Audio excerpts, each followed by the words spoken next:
Ladies and gentlemen, welcome back to Amateur Repair Time. We have been working on this beautiful Junghans clock. This clock is called the Forest Devil. I bought this at an auction for about 25 bucks and the glass was broke on the front. And I did a video where we repaired that and got that all nice and solid. Got the cabinet back together the way it's supposed to be. Nice and solid. Made it here to my office. I just like looking at it. What a beautiful clock. It looks like it was made in 1927. And was it 27 or 28? It says right here. 27. So we did a video where we took the movement all apart and cleaned it in an ultrasonic cleaner. So that's what you're looking at here. This is the Junghans movement W138 from 1927. I feel kind of confident that I can get it back together, but that's a lot of parts. I didn't realize it was that many parts. When I do these old American ones, aren't they beautiful? Look at what we've got here. This is an Ingram. We did a video on that. This is a Seth Thomas. We did a video on that. It's not running right now. I don't think it's completely level up there, and so it's having a few issues. This is a New Haven, running great. This is an Ansonia Blackbird. Beautiful little clock, runs great. This is a Seth Thomas. Look at it. Look at the swing on that thing. Whew! Poetry in motion. Works great. This is actually a Seth Thomas Eclipse that's got a bunch of the parts, the wood parts missing. It works great. So we did a video on each one of those clocks if you're into these clock videos. We haven't done these yet, and I've got a bunch more that I'm going to be working on. If I see these things cheap, I pick them up. And so, like I said, this was like $25. This is my first Junghans clock, which apparently is one of the biggest clock manufacturers in the world and is still making all kinds of stuff. So I'm excited. So we've got it all taken apart. I was going to say, the American clocks, when I do them, they don't have anywhere near this many parts. They've only got like, I think I always count, there's like 20 parts. Well, we're well over 20 here, people. Starting to get a little scary. All right, so we're gonna try to get her all back together. I almost don't even know where to start, but if I can get it all back in the plates, we can.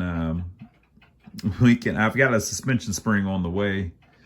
We can get the chains hung back in it and go ahead and mount it in the case and hopefully get her ticking and talking. I mean, literally, I need to polish the pivots, put it all back together, oil it, and see if she works. That's all we really got left to do. So I guess I got to polish the pivots first. So to do that, anywhere that it passes through a bushing, we checked all the bushings and they seemed like there's no wear at all. So I don't know if the thing just wasn't used much or what.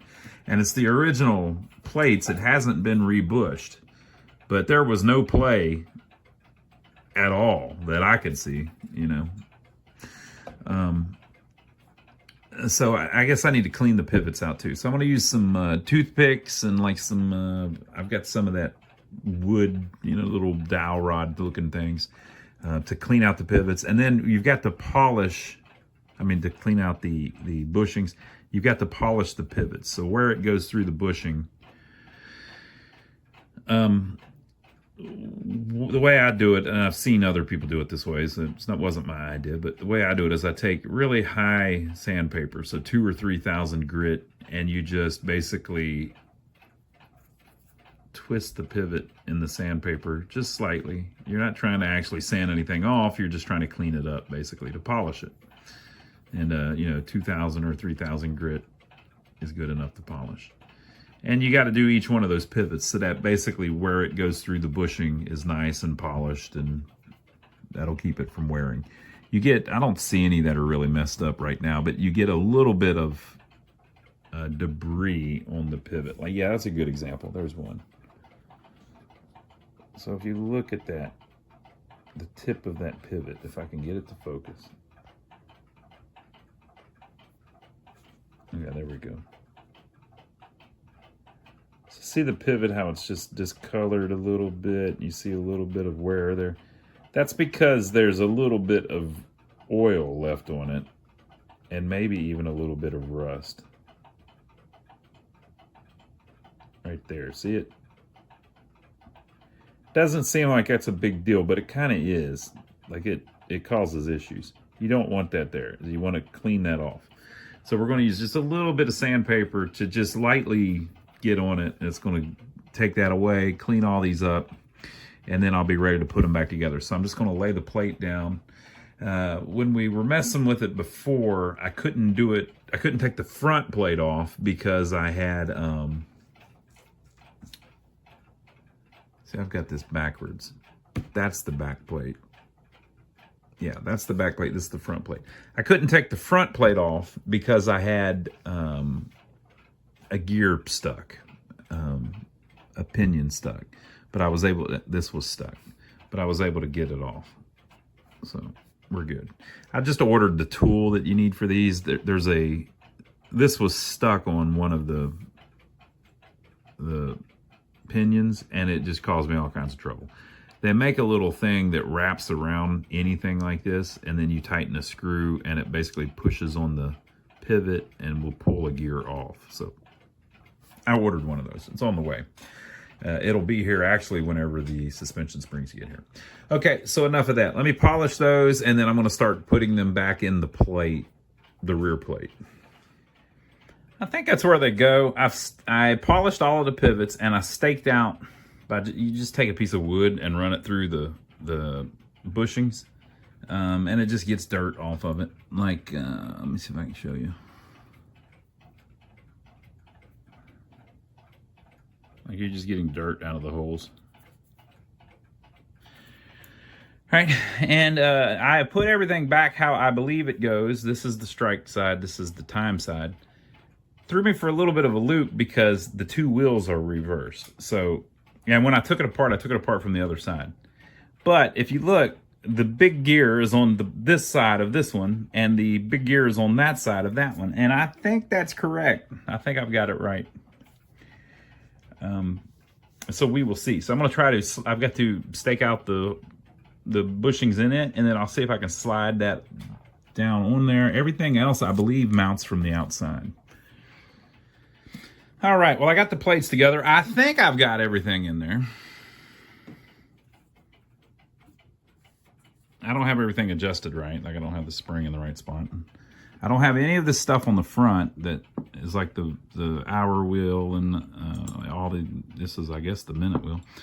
And then this stuff for the alarm and the strike. I don't have the Virgin yet, but I think I've got it all in there. I think everything else goes from the outside, like I said.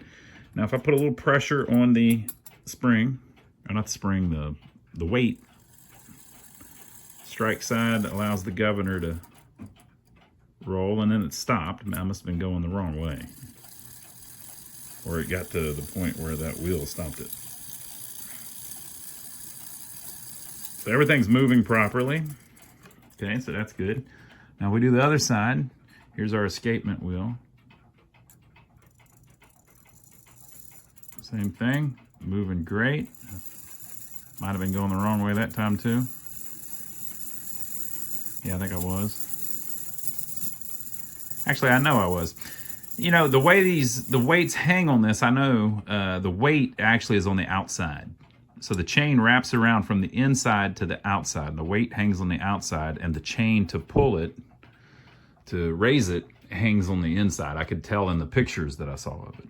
So in other words, the weight on the clock naturally moving would be pulling down on this gear. And she's moving smooth. I couldn't find anywhere at all on this thing. All the pivots just look, I mean, I don't see anywhere at all. So on this one, to strike, it would pull down on the outside. And then it gets to a point and something catches it, which is how it would be. Okay, so I think we're good with that. So now I need to start mounting the other thing. I think the last thing I will mount will be these this stuff that's the strike bars on the back, and the verge. I think the verge will be the last thing, because you know all that's delicate and I don't want to break anything. So let me see if I can get any of this stuff that goes on the front back on. It's about midnight. We got 4 good clocks running. Let's see if any of them do their thing. I thought, what was that? One going into warning? Is it warning? I think it's called that. I thought one of them was off. I had that one going. I think it might have been the one that was off though. Somebody pointed out in the video where I was working on that Ansonia that they took the 8-day movement out of it and put a 30-hour movement in it. And it only does run, it runs for about 2 days because it's just an awesome clock, but you can only get a couple days out of it.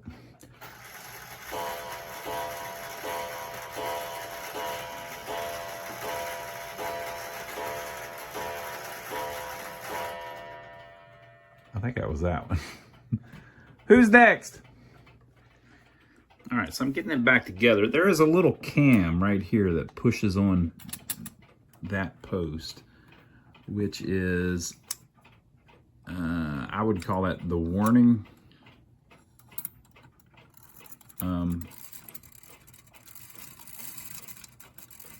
So it stops right there.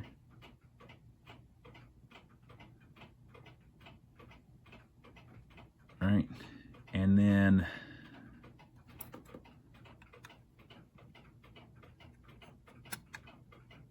that little cam there has this up high because of that, which there's a little lift lever here. I'm not positive what all it's doing. I don't have that locked in place yet either, by the way. But it basically has it high right now, and I don't know what, I can move that cam into any position. So I'm gonna have to mess with it and just run it and see what's working and what isn't working. And then adjust that to wherever it needs to be. So that's one thing to look at. All right, I've got it back together. The only thing is, like I said, that little cam, and if I mess with it, I can see what it does. It's used to reset this rack. So when this goes up on the inside,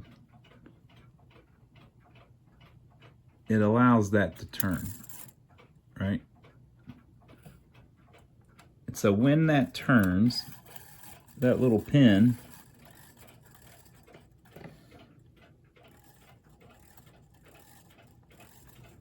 walks the rack back up one position,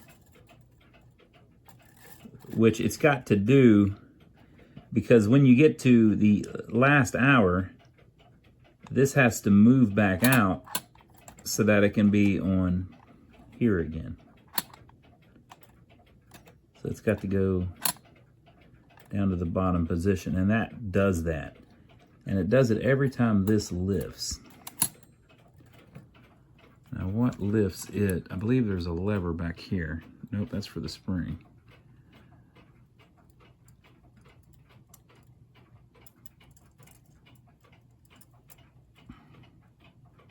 So I'm not completely sure why that would lift,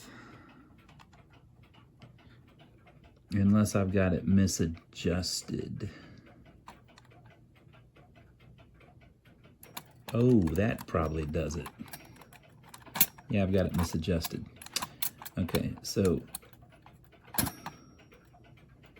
if this was down touching this, when it got to 12, it would lift this enough that it would allow that to turn and walk it back. I don't know though that it would, like what would keep it lifting over and over again though? If this went up, it would hold it out of place. So if this lifted up, there's nothing to lift that though. I must be,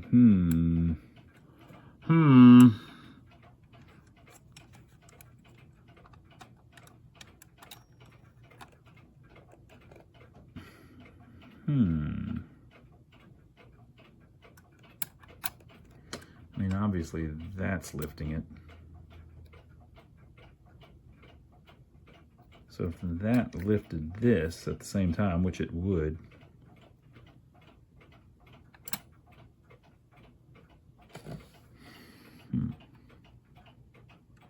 that would mean every time it struck, this would turn around.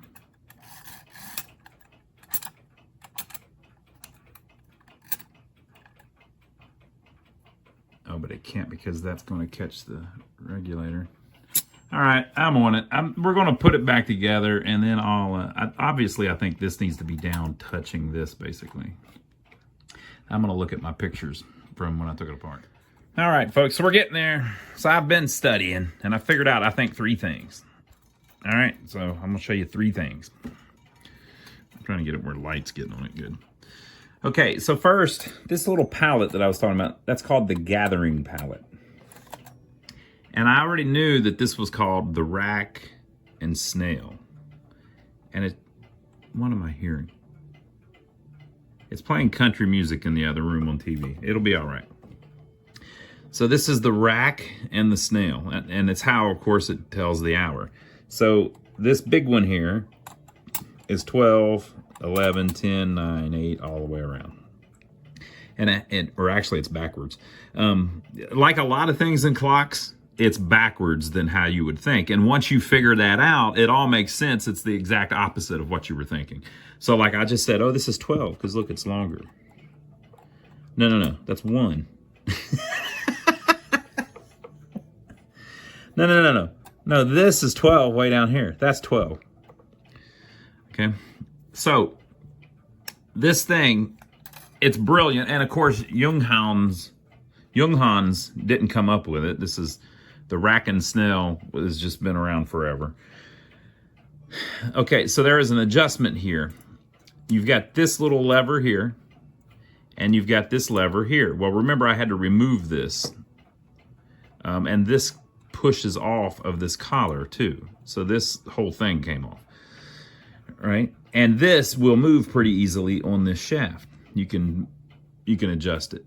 And then also there is a spring here to keep it pushed down on that wheel. So you got to get all this lined up just right. We've also got the strike we've got to talk about here in a second. So the way it works is there is a chain constantly pulling down on this weight, and the weight goes on the outside. So this is constantly pulling down. Well, as it pulls down, it's pushing up on this wheel. Like that, okay? So of course this is the strike side. So this wheel is constantly going up. So if you're trying to cheat it with your hand, this is a good, easy way to do it. Just push that up. So as you push it up, you get to a point where that wheel there, which I guess would be considered like the governor, that's what it's called on the other type of movement. That little, see that little lip in there has caught this bar. And so it can't turn anymore. So the weight that's hanging down is just going to hang there. And that power is going to keep this just like this with that lever caught right there. All right.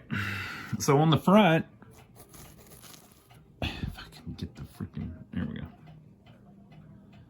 On the front, you have this all going on. Now, this is part of the thing that was confusing to me. And I think I've got this right. I might still have it screwed up, but see how this lever on the snail here is way out and not on the snail. So that was confusing to me.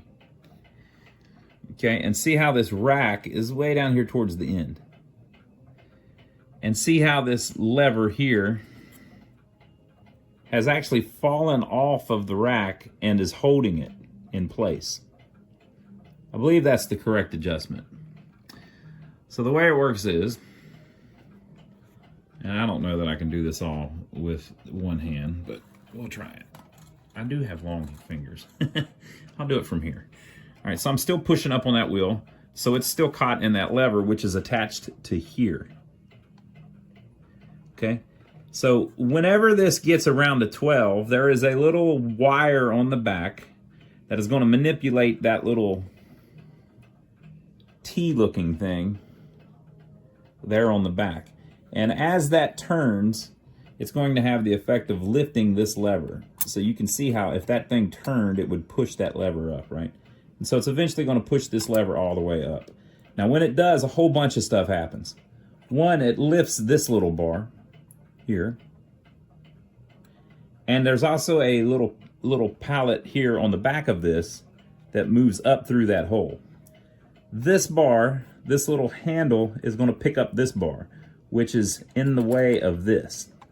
So one of the things that's going to happen is when this lifts off of this, right, the spring down here is going to push this snail, or this rack, up against the snail. And it's only going to go over a certain number of places. In our instance, well, 1, 2, 3, 4, 5 positions, it looks like.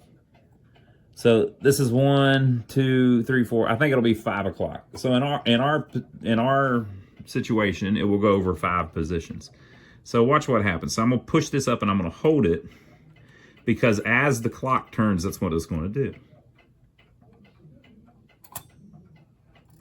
All right, so see how the rack reset? And see how this lever is now up against the snail? And it's on the 5th position. Okay, but since this thing is up in the air, it has blocked the governor flag there. I don't know if you can see that. See the little pin, how it's hitting that post? It's kind of hard to see, but it's in there. There's a little pin hitting that post.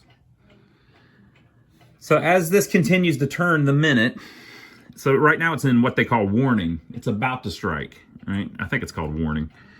So what's going to happen is eventually when it gets right to 12, hopefully, if you've got it adjusted perfectly, it's going to move past that T thing.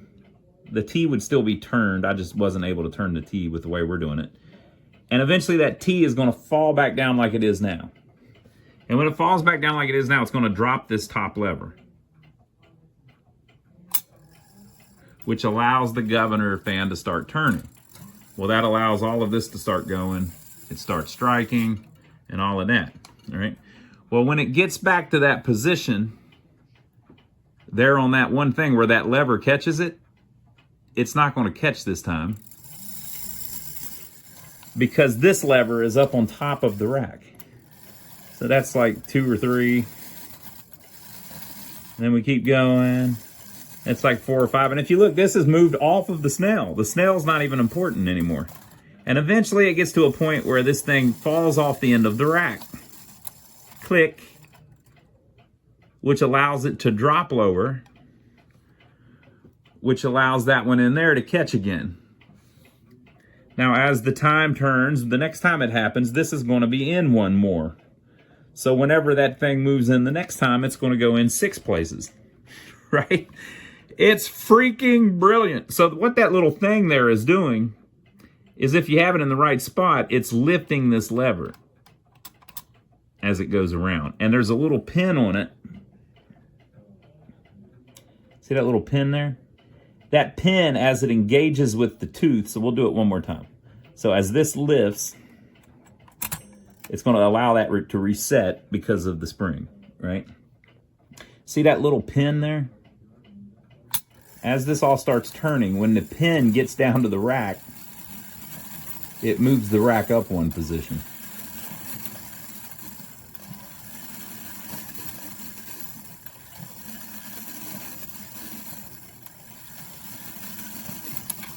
And that's all we got. What a cool design. So it's sitting like this. You get around to warning. Click, but it caught it. It caught it. It didn't let it go. It didn't let it go. And then it keeps going. It keeps going. And when that drops, bam, there we go. So that's how that works. And I think I got it set up right. Isn't that interesting? What a cool design. Okay, I got 2 other things I want to show you. Okay, I don't have this adjusted completely yet. You kind of got to do it in the machine, in the case, because it hits the bars. But basically, obviously, these hammers are going to hit the chime bars in the back of the cabinet. Something is sticking there. What's going on? I haven't oiled any of this yet. Oh, it's on the bottom there.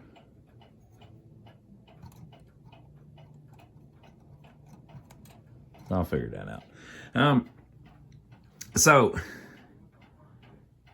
I was, you know, whenever we looked at this first, I was thinking, what in the world is going on here? It can't play much of a melody on the 5 chimes, and some of the chimes are the same. The bars are the same length, which means they're going to make the same tone. So that's kind of weird. So then, as I was looking at this, that wheel that we were pushing up on, see the little pins on it? So as it goes around, it hits these little pins on these and lifts them up and then drops them back down. So the little spring here is what pushes it back down, right? So I was thinking, well, what in the world? That's weird. And so one of them hits one pin and one of them hits the other pin. And I was thinking, I guess you time them so that they hit at the same time. Blung, blung. And I thought, well, that's going to be kind of boring. Why would they put 5 bars in? You could have done it with one bar, you know, with one chime. Why are they doing that? And why do they have it divided into 2? And so I was looking online and I saw somebody, I was searching this movement. And I saw somebody and they mentioned that they had a bim bam movement. And I thought, bim bam, I've heard that before. It has something to do with the chime. But I've never really looked into it, right? So that's what's going on here. This is a bim bam movement. I don't know which ones hit first, and I can't see good enough to tell on the cabinet. Let me see here. The back 2 are shorter, which means they're going to be higher pitched. So I think these should hit first. So I might have to adjust it so these hit first. But basically, as it goes around, it's going to go boom, boom, like each time it strikes. Bam, bam, right? So it gets to 10 or it gets to 3, it goes boom, boom, boom, boom, boom, boom. And I saw some online. You know, remember this is a German clock from 1927. I got a lot of respect for it, but it's a little heavy, you know what I mean? It's got a little, yeah, I'm just gonna leave it at that. It's a little foreboding. So I saw one online, that damn thing, it wasn't this one, you know, it was a different maker, but that damn thing, it's like, you know, death tolls, you know? So this thing might be scary as hell whenever it's done. All right, so let's say that you don't like that. Let's say, I don't know if I want all that. Well, remember this wire. I was trying to figure out what in the world is going on with this. Why do they have a string tied to it? If you pull the string, you can make the hammers hit. But if you pull it back far enough, you know, if you were to pull it down, let's say, what would happen is that pin would always be out of the way of the thing, so it wouldn't bim bam, it would just bim. So now it's just going to go boom, boom, boom, instead of boom, boom, boom, boom. Right? So that solves another one of our mysteries. So see this little hook on it? Well, if you'll remember, whenever we worked on it, somewhere in there, where is it? Oh, there it is. There is a little thing on the side. Let me get it. With no movement and no weights in it, this thing is front heavy, so if I hold the door open, it tries to fall over. That might be how the glass got broken in the first place. But there was this little thing on the side that we couldn't figure out. And I was like, what in the world is that? And then I thought, well, maybe that's where you hang the key. But there's no key. It's a weight-driven machine. So we'll look at this some more here in a little bit. But that little hook is so you can hook that wire to it and turn off half of the chime. Ah, it makes complete sense now. All right, so there are these two little nails in there basically, and you can adjust the angle that they're at. I have no clue what angle they're supposed to be at, and I don't know how fast the thing strikes. But if I do it by hand, I do have it set up where the high one goes first. If I can get it to do this with one hand with no weight on it, you know, the weight missing doesn't help. So boom, boom, boom, boom, boom, boom, or maybe it's slower. Maybe it's boom, boom, boom, boom. There's no way to know, folks. That's 3. There's absolutely no way to know. All right. So we're going to have to put it in the clock and just adjust it as we can. We're waiting on the suspension spring, and I've got to oil every pivot. I'm going to go ahead and do that, and we're ready to mount it in there. We might actually be able to see it better with the lights out. Yeah, okay, with that light out, maybe. Maybe just with the backlights. Let's see.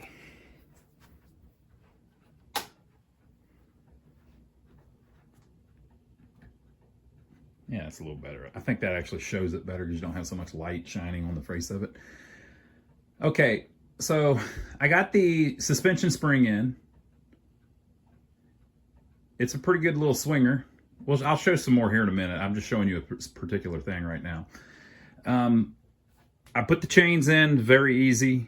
The weights are on the outside. The pull chains are hanging down through the middle.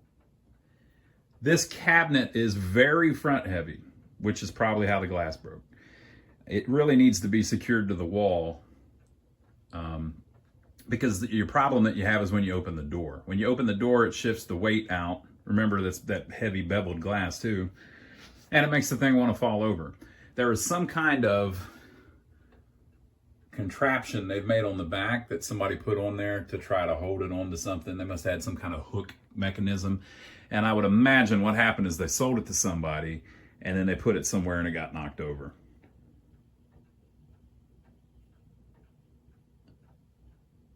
So I think I've got it in beat. I've got all the clocks off except for one. Let me turn it off. Okay, I'm gonna turn off my last clock so that we can hear our beat. Now, this is a Seth Thomas. Very nice clock. It might start on its own. Okay.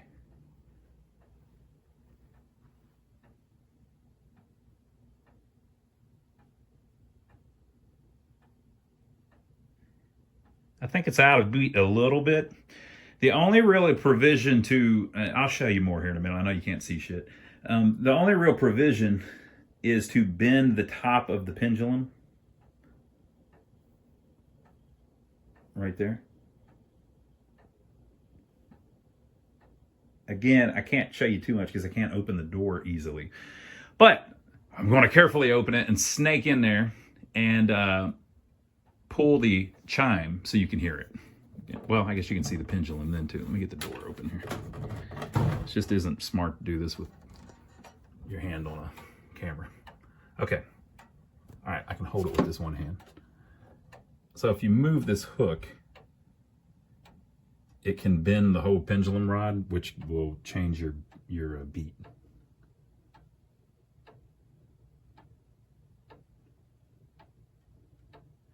I'm not sure it's level either, and the being front heavy doesn't help that I'm on this carpet. This is very thick carpet with very thick padding under it. So I've got the hands just temporarily on there. Okay, so what I'm going to do is I'm going to go ahead and pull the chime and let you see the hammers do their thing, and then I will let you. I'm going to put the face and everything back on it, and we'll put it somewhere where we can actually watch it in all its glory hit the time, okay?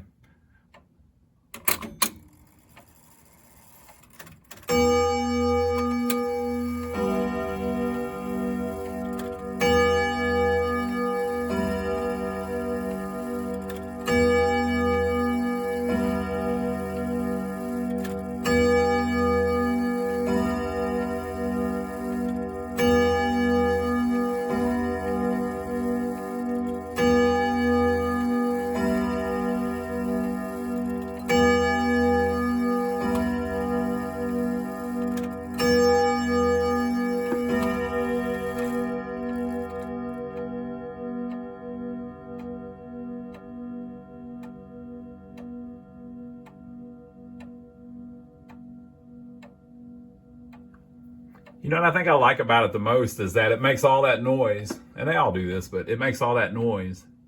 And then behind it is the tick tock. And after all that noise is over, the tick tock just keeps on. You know what I mean? It just acts like it's, you know, that represents time, and it's just unfazed by all that crap that just happened because time doesn't care. All right, so I'm going to put the face on it, and I wonder if I can do that without the, I think I can reach my hand around and do it. That's, I might have to take the whole movement back out to put the face on it, but it's not that big of a deal. All right, folks, so over the course of this video, about a month has passed. I've almost got it in beat. It's pretty good. A little off. But I've been working on this because I had a little issue with it where it wouldn't chime completely correct. So the problem I was having was it would do 1 o'clock fine, 2 o'clock, 3 o'clock, 4 o'clock. But then when it got to 5 o'clock, it would only chime 4 times. And when it got to 6 o'clock, it would only chime 4 times. And 8 o'clock, only chime 4 times. So you never got the 5, 6, 7, 8, 9, 10, 11, 12. So we had that issue. And then the other issue that I had was it wouldn't chime on the half hour. It would make a click. You'd hear something going on, but it wouldn't actually happen. So we're right at about midnight here. So the two adjustments, if you look close, you can actually see the hand moving.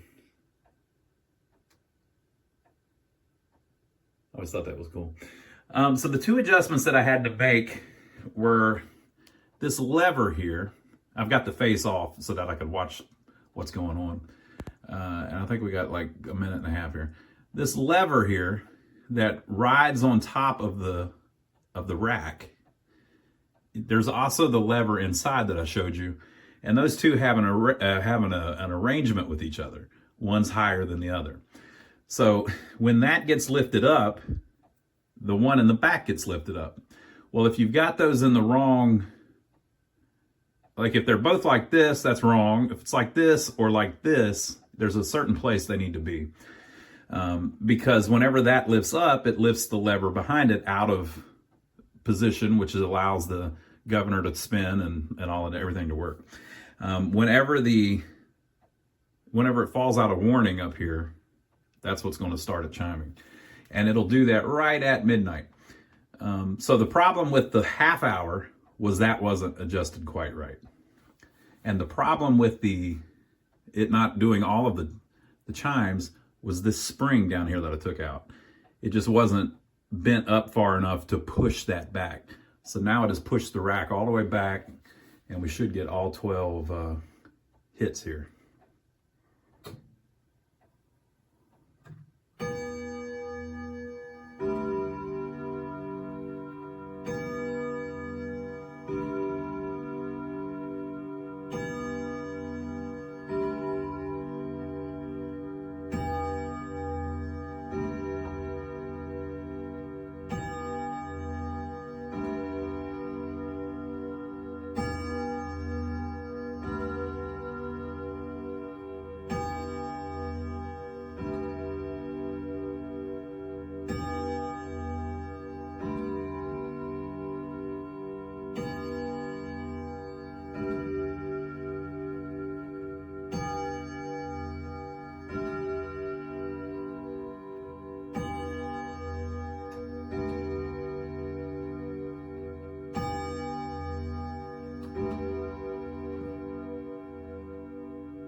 And you see how the lever fell down behind the rack and is now held in place, holding the rack out of the way so that it can't chime anymore.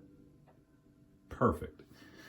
So I'm going to put the face back on it, and like I said, now at the half it chimes as well at the 30. That was the levers being in the wrong position. Basically, if you have this lever on the front too much lower than the lever in the back, that lever in the back is going to be too high. And so you have a problem where it will just keep chiming. It won't stop whenever this one falls because the lever in the back doesn't fall all the way into its little indent. Well, if you're the other way where you got the one on the front too high, it screws up it doesn't lift just enough to let it go at the 30. So you got to get it just right. There's about, I don't know, a 1/16 of an inch play. It's got to be just about right in the perfect spot. But that's where I've got it right now.